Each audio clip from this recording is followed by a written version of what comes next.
नमस्कार विद्यार्थी मित्रमैत्रिणींनो, मी सौ योगिता दीपक पाटील तुमचं सर्वांचं आजच्या व्हिडिओ तासिकेमध्ये स्वागत करते. आपण इयत्ता 10वी सायन्स अँड टेक्नॉलॉजी पार्ट 2 यामधील दुसरे लेसन ते म्हणजे life process in living organism part first याचा अभ्यास करत आहोत. यामध्ये मागच्या पिरियडला आपण बघितलं की living organism and life process. आता या तासिकेला आपण बघणार आहोत living organism and energy production. तुम्हाला डायग्राम दाखवली बघा ह्युमन रेस्पिरेटरी सिस्टीमची. मागच्या पिरियडला आपण बघितलं होतं की what is mean by respiration. आता इथे या डायग्रामचं नीट तुम्हाला निरीक्षण करायचं आहे आणि बघायचं आहे की रेस्पिरेशन हे कशा प्रकारे होत असतं. तर बघा, रेस्पिरेशन हे 2 टाईपने होत असतं किंवा आपण असं म्हणू शकतो की रेस्पिरेशनच्या 2 लेवल असतात आणि म्हणून असं म्हटलं जातं की respiration in living organism takes place at body level and cellular level. आता आपण एक एक बघणार आहोत. बॉडी लेवल रेस्पिरेशन यामध्ये exchange of oxygen and carbon dioxide between body and environment. म्हणजे या बॉडी लेवल रेस्पिरेशनमध्ये ऑक्सिजन आणि कार्बन डायऑक्साईड या 2 गॅस यांचं एक्सचेंज होत असतं. तर हे एक्सचेंज बॉडी आणि एन्व्हायरमेंट याच्यामध्ये होत असतं आणि म्हणून त्याला बॉडी लेवल रेस्पिरेशन म्हणतात. पुढचं आहे सेल्युलर लेवल रेस्पिरेशन. यामध्ये सेलमध्ये ही प्रोसेस घडत असते आणि म्हणून या रेस्पिरेशनला सेल्युलर लेवल रेस्पिरेशन म्हणतात. या रेस्पिरेशनमध्ये oxidation of foodstuff inside the cells हे होत असतं. तुम्हाला पान नंबर 13वर काही क्वेश्चन दिले बघा. त्यामध्ये आपण एक एक बघणार आहोत. पहिला क्वेश्चन आहे, how many atoms of carbon, hydrogen and oxygen are respectively present in a molecule of glucose. म्हणजे ग्लुकोज मॉलिक्यूलमध्ये कार्बन, हायड्रोजन आणि ऑक्सिजन याचे ॲटम्स किती असतात. तुम्हाला फॉर्म्युला माहिती आहे ग्लुकोजचा, तो म्हणजे C6H12O6. म्हणजेच तुम्हाला फॉर्म्युला इंडिकेट करतो आहे की किती ॲटम्स आहेत. मग बघा, यामध्ये कार्बनचे 6 ॲटम आहे, हायड्रोजनचे 12 आणि ऑक्सिजनचा ॲटम जे आहे ऑक्सिजनचे ते आहे 6. दुसरा क्वेश्चन आहे, which types of chemical bonds are present between all these atoms. आता यामध्ये कोणत्या प्रकारचा केमिकल बॉन्ड असणार आहे किंवा कोणत्या प्रकारचे केमिकल बॉन्ड्स असतात असं विचारलं आहे तुम्हाला. तर या ॲटम्समध्ये कोव्हॅलंट बॉन्ड्स हा आपल्याला आढळून येतो.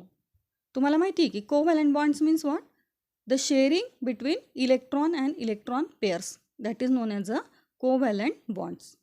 पुढचा तिसरा क्वेश्चन आहे, in terms of chemistry what happens actually when a molecule is oxidise. म्हणजे केमिस्ट्रीच्या दृष्टिकोनातून यामध्ये किंवा या मॉलिक्यूलमध्ये कोणत्या प्रकारचे प्रोसेस ही घडत असते. तर बघा, when a molecule is oxidize it gains oxygen atoms or it loses electrons. म्हणजे या ठिकाणी ऑक्सिजन ॲटम हे मिळवले जातात आणि इलेक्ट्रॉन हे लूज होतात. हे तुम्हाला इथे लक्षात घ्यायचं आहे. हे 3 प्रश्न तुम्हाला समजलेच असतील. आता आपण आपल्या पुढच्या मुद्द्याकडे वळणार आहोत. तुम्हाला मागच्या पिरियडला पण मी सांगितलं होतं की आपण जे फूडस्टफ घेत असतो म्हणजे जे जेवण करत असतो त्यामध्ये कार्बोहायड्रेट, प्रोटीन, फॅट्स, लिपिड्स हे सर्व मिळत असतं आणि त्यापासून आपल्या बॉडीला एनर्जी मिळत असते. म्हणजेच this dietary carbohydrates are utilise for production of energy in the form of ATP. म्हणजेच आपण जे अन्न घेतो त्याच्यामधून जो कार्बोहायड्रेट आपल्याला मिळत असतो त्यामधून किंवा त्यापासून आपल्याला एनर्जी मिळत असते आणि ती जी एनर्जी आहे ती ATP मॉलिक्यूलमध्ये साठवून ठेवलेली असते. ATP म्हणजे ॲडिनोसाईन ट्रायफॉस्फेट मॉलिक्यूल. हा जो मॉलिक्यूल आहे म्हणजे ATP मॉलिक्यूल हा आपल्या बॉडीमध्ये जो मायटोकॉन्ड्रिया असतो की जे सेलमध्ये असतं त्यामध्ये हे साठवलेलं असतं. Oxidation of glucose is carried out step by step in the cells during a process of cellular respiration. म्हणजे जेव्हा सेल्युलर रेस्पिरेशन हे होत असतं तेव्हा ग्लुकोजचं ऑक्सिडेशन हे स्टेप बाय स्टेप होत असतं. आणि ही जी प्रक्रिया आहे ही सेलमध्ये होते आणि म्हणून याला सेल्युलर रेस्पिरेशन म्हणतात. Cellular respiration is done by 2 method. म्हणजे हे जे सेल्युलर रेस्पिरेशन आहे याच्या 2 मेथड्स आहे. पहिली मेथड आहे ॲरोबिक रेस्पिरेशन आणि दुसरी आहे ॲनारोबिक रेस्पिरेशन. ॲरोबिक रेस्पिरेशन जे आहे it takes place in presence of oxygen आणि ॲनारोबिक रेस्पिरेशन जे आहे तर त्यासाठी ऑक्सिजनची गरज नसते. आपण आता सर्वात प्रथम बघणार आहोत ॲरोबिक रेस्पिरेशन की ज्याच्यासाठी ऑक्सिजनची गरज असते. यामध्ये oxidation of glucose occurs in 3 steps during the aerobic respiration. म्हणजे ॲरोबिक रेस्पिरेशनमध्ये ग्लुकोज मॉलिक्युलचं ऑक्सिडेशन हे 3 स्टेपमध्ये होत असतं. तुम्हाला डायग्रॅम दाखवली बघा, त्या डायग्रॅममध्ये 3ही स्टेप दाखवलेल्या आहेत. त्या 3 स्टेप म्हणजे ग्लायकॉलिसिस, ट्रायकार्बॉक्झिलिक ॲसिड सायकल आणि इलेक्ट्रॉन ट्रान्सफर चेन रिॲक्शन. पण आज आपण आजच्या पिरियडला ग्लायकॉलिसिस आणि ट्रायकार्बॉक्झिलिक ॲसिड सायकल हे 2 टप्पे बघणार आहोत किंवा या 2 स्टेप्स आपण बघणार आहोत. आणि बाकीची जी आहे ETC म्हणजेच इलेक्ट्रॉन ट्रान्सफर चेन रिॲक्शन ही पुढच्या पिरियडला अभ्यासणार आहोत. तर आपण पहिल्या स्टेपकडे वळूया. पहिली स्टेप आहे ग्लायकॉलिसिस. तुम्हाला डायग्रामही बघायची बघा, त्यामध्ये तुम्हाला समजेल. या ग्लायकॉलिसिस स्टेपमध्ये बघा, in this glycolysis glucose molecule is oxidised stepwise into 2 molecule of each of pyruvic acid, ATP, NADH2 and water. पुन्हा लक्ष द्या. In this glycolysis, glucose molecule is oxidized step by step into 2 molecules of each pyruvic acid, ATP and NADH2 and water. आता यामध्ये pyruvic acid तयार होतं, त्याचप्रमाणे ATP molecule पण तयार होतो. तुम्हाला समजलंच असेल आता की ATP म्हणजे काय. पुढचा एक नवीन आहे बघा, तो म्हणजे NADH2. आता हा जो NADH2 आहे तो म्हणजे काय तो आपल्याला बघायचा आहे.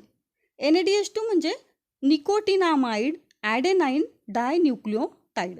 पुन्हा बघा, निकोटिनामाइड ॲडेनाइन डायन्यूक्लियोटाइड हे या मॉलिक्यूलचं नाव आहे. तर हे 2 मॉलिक्यूल याच्यामध्ये ग्लायकॉलिसिसच्या किंवा ग्लायकॉलिसिस प्रोसेसमध्ये तयार होत असतात. This process takes place in cytoplasm. आपल्या सेलमध्ये सायटोप्लाझम असतं आणि या सायटोप्लाझममध्ये ही स्टेप किंवा ही प्रोसेस घडत असते. यामध्ये pyruvic acid form during glycolysis is converted into a molecule of acetyl coenzyme A and 2 molecule each of NADH2 and CO2. पुन्हा लक्षात घ्या. This process takes place in cytoplasm and in this cytoplasm pyruvic acid formed during glycolysis is converted into a molecule of acetyl coenzyme A into a molecule of acetyl coenzyme A and 2 molecules each of NADH2 and CO2. लक्षात घ्या, याच्यामध्ये pyruvic ॲसिडपासून काय मिळतं, acetyl coenzyme A आणि त्याचबरोबर आपल्याला NADH2 आणि CO2 याचे 2 मॉलिक्यूल हे मिळतात.